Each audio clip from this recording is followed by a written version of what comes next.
Kimwe mu bibazo bihanze amashure menshi y'uburaro harimo kubura imatera abanyeshure bararako, aho hamwe hamwe usanga baryama ku duce tw'amamatera. Nzisabira Jean Bosco, umuyobozi mukuru w'ishure ry'uburaro rya ETS Kamenge, aratubwira uko ico kibazo cifashe kuri iryo shure. Kuri ETS Kamenge musanzwe muzi ko hari abanyeshure benshi turakena nk'ibijanye n'ibintu vy'imatera, cyane kubaryamika. Ariko ikituryohera nuko abanyeshure akumatera kamwe kajyama kwa abanyeshure babiri. Kandi saha kuri ETS Kamenge twese twaje ku ntebe z'ishuri ni matera ijyama ku bana babiri.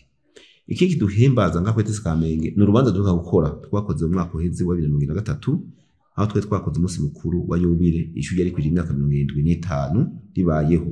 Twaragize amahirwe rero inshuti n'abagenzi nabize kuri ishuri rya ETS Kamenge baduteteka mu kudushigikira mu rubanza, aho badutereyemo ibintu bitandukanye harimo n'ikibazo c'imatera.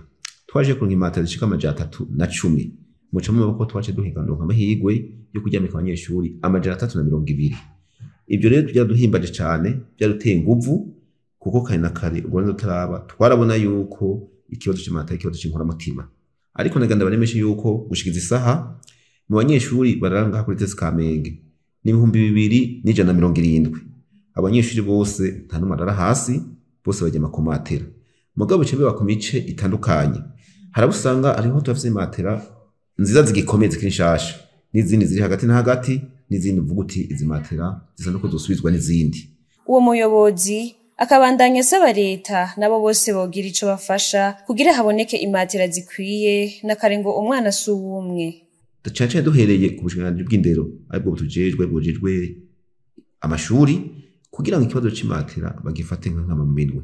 Ariko natwe nk'abayobozi b'amashuri turagerageza kuza turaca ku bantu babishoboye, cyane kubahize ko n'usanga kenshi batahura ibibazo byaho kugira bare cyo bofasha kugira ngo ikibazo c'imatera turayiko icukemuka kugira ngo abanyeshuri bashe kuryama neza.